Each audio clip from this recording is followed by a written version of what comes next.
¿Sabías que Honduras enfrenta 15 demandas internacionales que podrían costarle hasta 14.000 millones de dólares? Entre 2023 y 2024, el país se convirtió en el segundo más demandado de América Latina, y la mayoría de estos casos se han presentado ante el Centro Internacional de Arreglo de Diferencias sobre Inversiones, CIADI. Curiosamente, 4 de estas demandas llegaron en agosto de 2024, justo cuando el gobierno de Xiomara Castro oficializó la salida de Honduras del CIADI. Pero, ¿qué esconden estas demandas? ¿Por qué algunas investigaciones las consideran mafiosas? ¿Y cuáles son sus implicaciones para el país?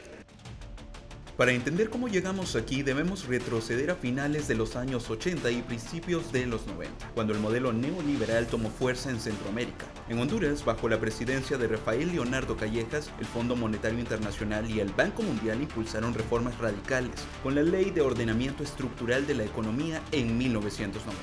Esta ley desvalorizó la moneda, abrió las puertas al capital extranjero y encareció los servicios básicos como el agua, la electricidad y las telecomunicaciones. A lo largo de las 2 décadas siguientes, Honduras diversificó su economía, atrayendo inversiones en maquilas, turismo y minería, mientras eliminaba aranceles e impuestos para el capital transnacional.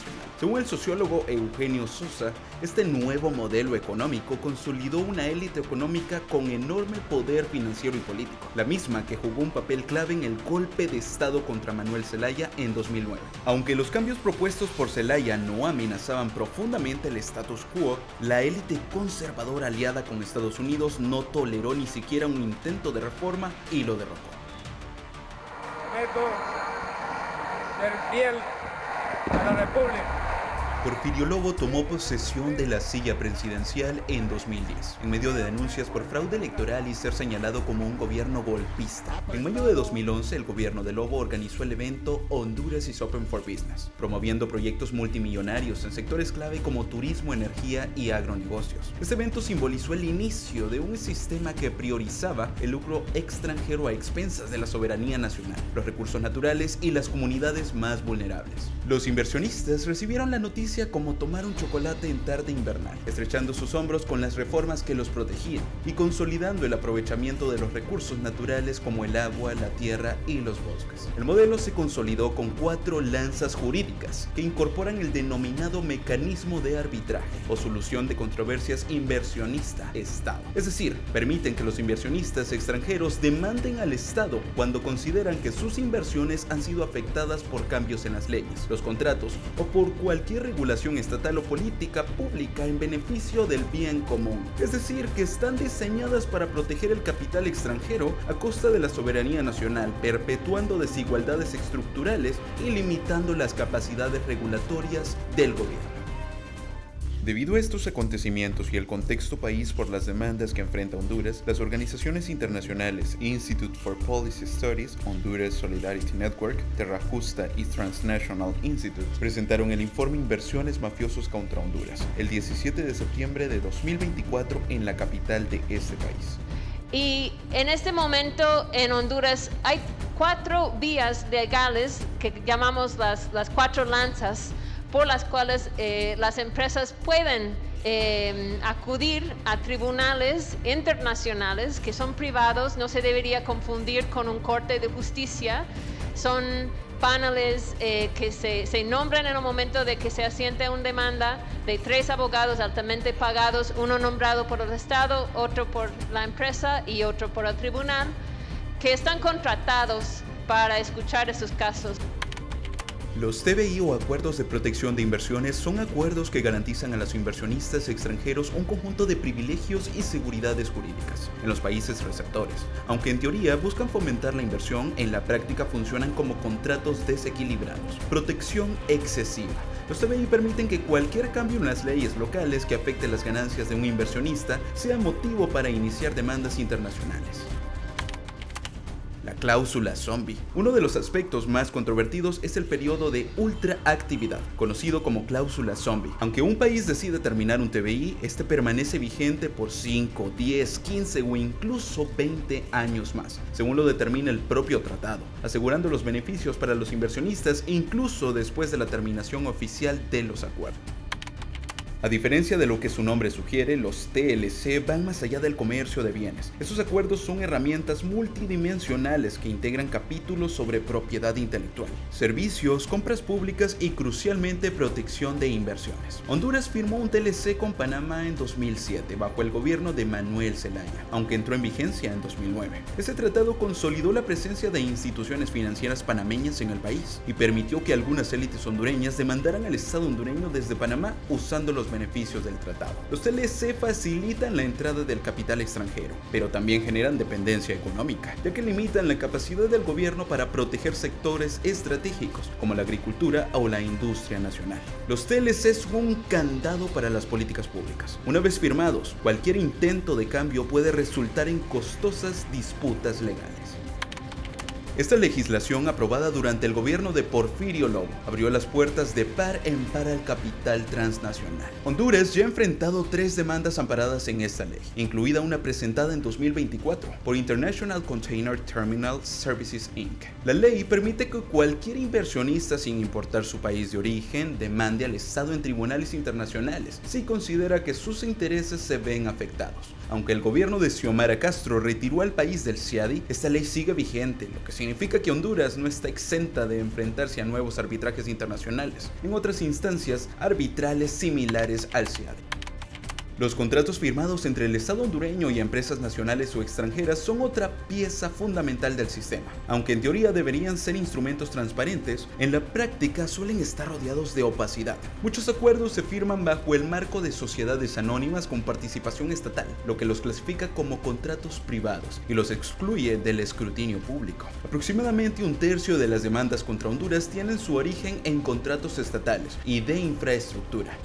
Estas 4 lanzas tienen un material distintivo por el cual son armas poderosas: el Mecanismo de Solución de Controversias Inversionista-Estado, ISDS. Este sistema permite a los inversionistas extranjeros saltarse los tribunales nacionales y recurrir a arbitrajes internacionales como el CIADI del Banco Mundial, la Comisión de las Naciones Unidas para el Derecho Mercantil Internacional o la Cámara de Comercio Internacional. Esas instituciones actúan como árbitros en disputas entre inversionistas y estados, y aunque su propósito inicial era ofrecer un terreno neutral, han evolucionado hacia un sistema que favorece desproporcionadamente a los inversionistas. Los inversionistas no están obligados a agotar los recursos legales nacionales, permitiéndoles eludir la soberanía judicial de los estados. Los procesos en el CIADI y otros foros internacionales generan costos legales multimillonarios para los estados, independientemente de si ganan o pierden el caso. Los acuerdos incluyen términos ambiguos como trato justo y equitativo, protección plena y seguridad, o expropiación indirecta, que aunque ambiguos se interpreta generalmente en beneficio del inversionista.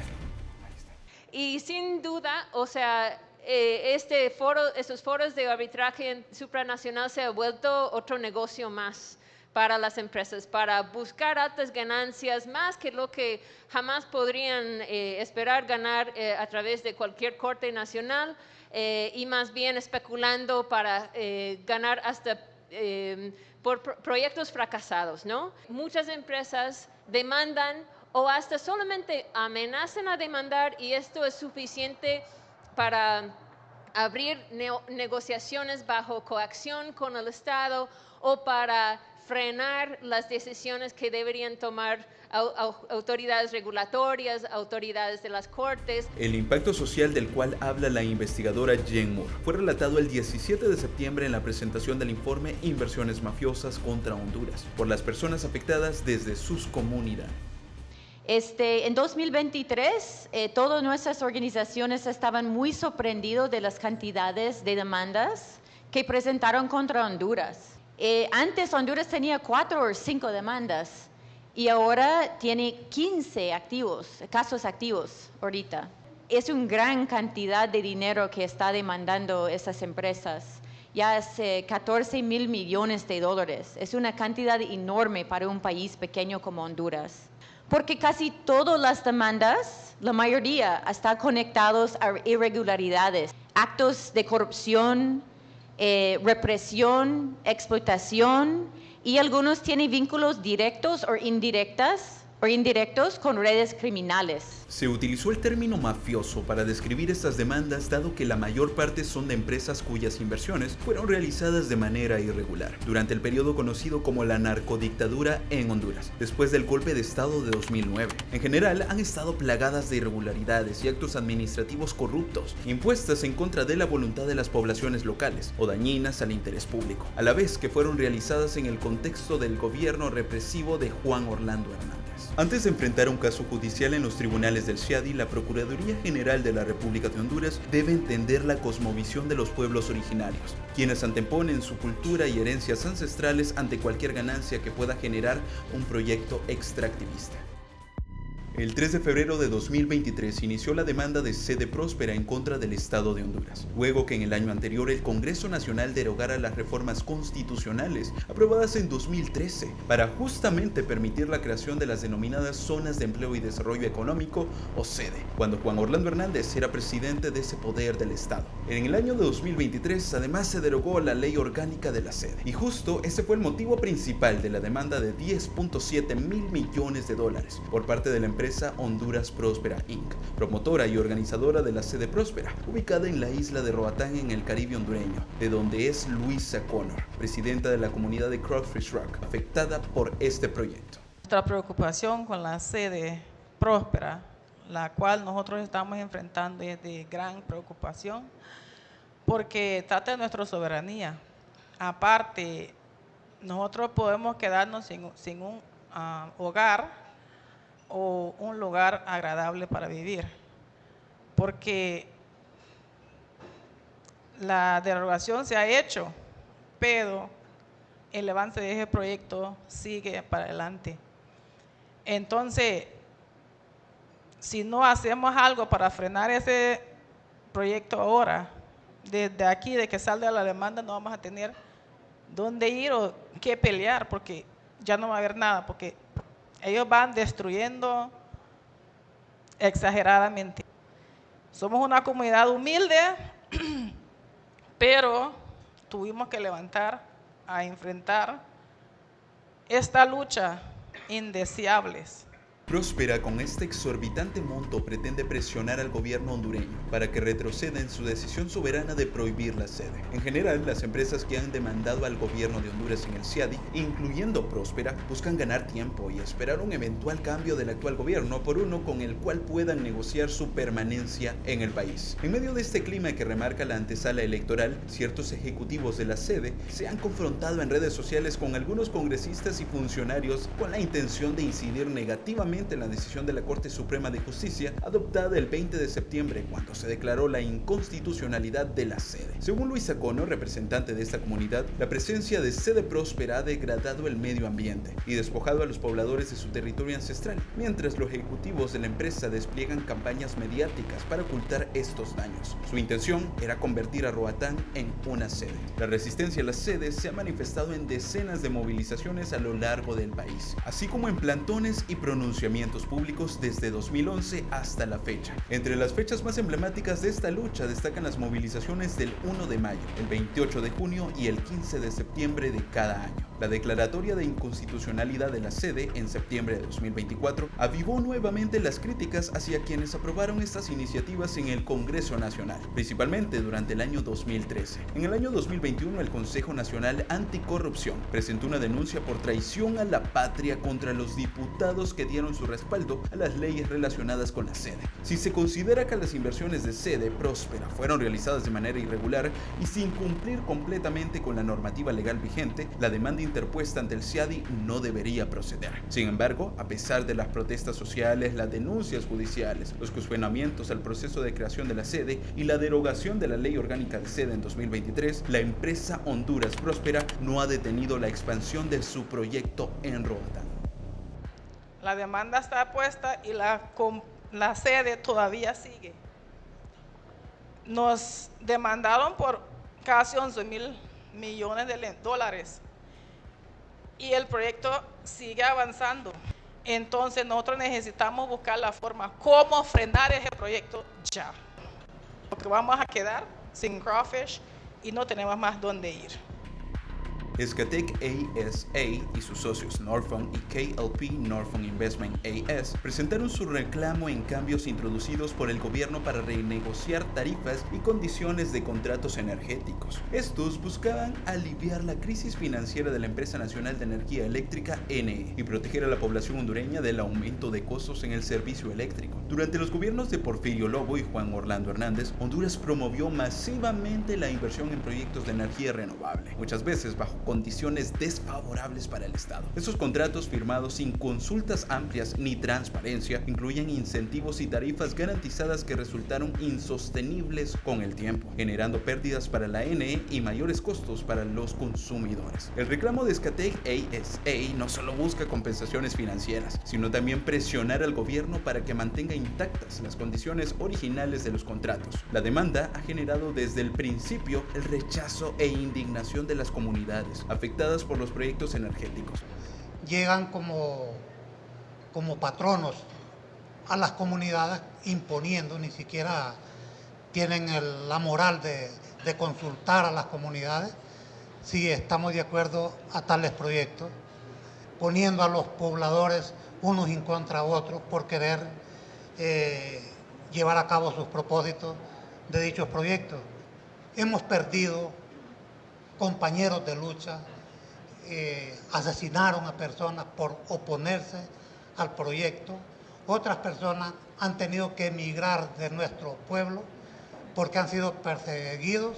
Este caso de Los Prados, parque fotovoltaico en Choluteca, también pone de manifiesto el vínculo entre estas inversiones y el contexto político de la narcodictadura. Esta demanda, junto a Agua Fría, parque fotovoltaico en Valle, fueron presentadas el 21 de abril de 2023 y piden $200 millones por cada una. Los Prados fue rechazado por la población de la zona, incluyendo residentes de las comunidades Los Prados 1 y 2, Costa Azul, Guamero, La Cuchilla y Ranchería, debido a que podía generar desplazamientos de pobladores.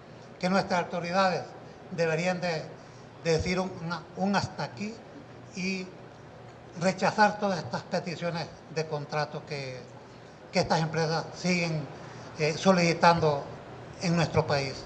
Además del acoso judicial, la criminalización y la división social que han provocado los proyectos y empresas solares, las comunidades locales han denunciado daños medioambientales y de la restricción del acceso a sus tierras y cultivos debido a la hostilidad existente en la zona.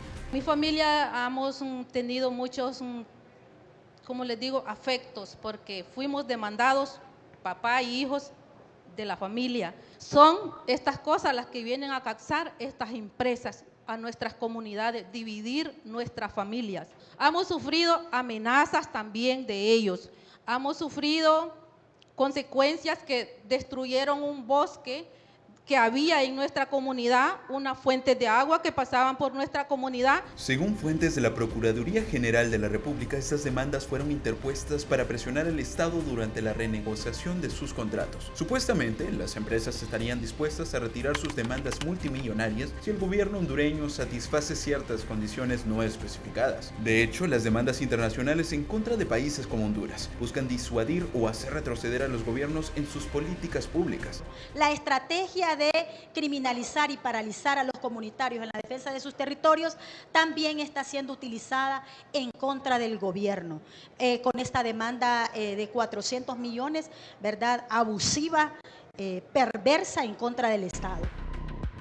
Este proyecto de vivienda fue promocionado a trabajadores de las maquilas en el Valle de Sula con la promesa de que familias de escasos recursos, sin posibilidad de conseguir crédito bancario, podrían comprar su casa. Sin embargo, durante las tormentas Eta e Iota que azotaron Honduras, las casas quedaron inundadas casi hasta el techo, a pesar de que las empresas aseguraron que no era una zona inundable. Posteriormente, dos inversionistas, Ernesto y Juan Carlos Argüello, iniciaron una demanda contra el Estado de Honduras por $100 millones y otros 2 millones por daños morales. Pues yo creo que estos hermanos Argüello son unos sinvergüenzas, porque aparte de eso están demandando por 2 millones, dicen que es por 100 millones en compensación y 2 millones por daños morales. Daños morales.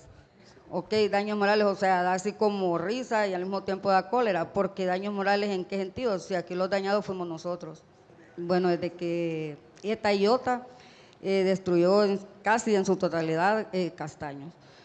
Bueno, fuimos afectados por estos 2 huracanes y fuimos totalmente ignorados por todas las autoridades, desde lo que fueron las personas que nos vendieron nuestras viviendas, que son las empresas de Ola Realty e Intermac. Ante el temor de nuevas demandas costosas, el Estado tiende a evitar decisiones que puedan afectar los intereses de los inversionistas transnacionales. Esto perpetúa modelos económicos extractivistas y lesivos para el medio ambiente y las comunidades. Además, las demandas no solo tienen un impacto económico directo en el presupuesto nacional, sino que también afectan la legitimidad y la confianza en las instituciones gubernamentales. Honduras se encuentra en una encrucijada histórica. Las demandas internacionales no son solo una amenaza económica, son una declaración de guerra contra la soberanía, el medio ambiente y los derechos de las comunidades. Revisar los tratados bilaterales de inversiones y de libre comercio que atan al país es un primer paso indispensable. Las cláusulas zombie y los privilegios desmedidos otorgados al capital extranjero deben ser reemplazados por acuerdos que equilibren los derechos de las comunidades y el interés nacional. Del mismo modo, leyes como la promoción y protección de inversiones necesitan ser revisadas con lupa, asegurando que las reglas del juego beneficien a los hondureños y hondureñas y no a unos pocos corporativos. La transparencia debe ser la piedra angular de cualquier negociación futura. Los contratos firmados en nombre del pueblo hondureño deben ser abiertos, claros y debatidos con quienes más lo sentirán, las comunidades locales. El verdadero desarrollo no se mide en dólares ni en megaproyectos, se mide en justicia, en equidad y en la capacidad de un pueblo para vivir en paz con su tierra.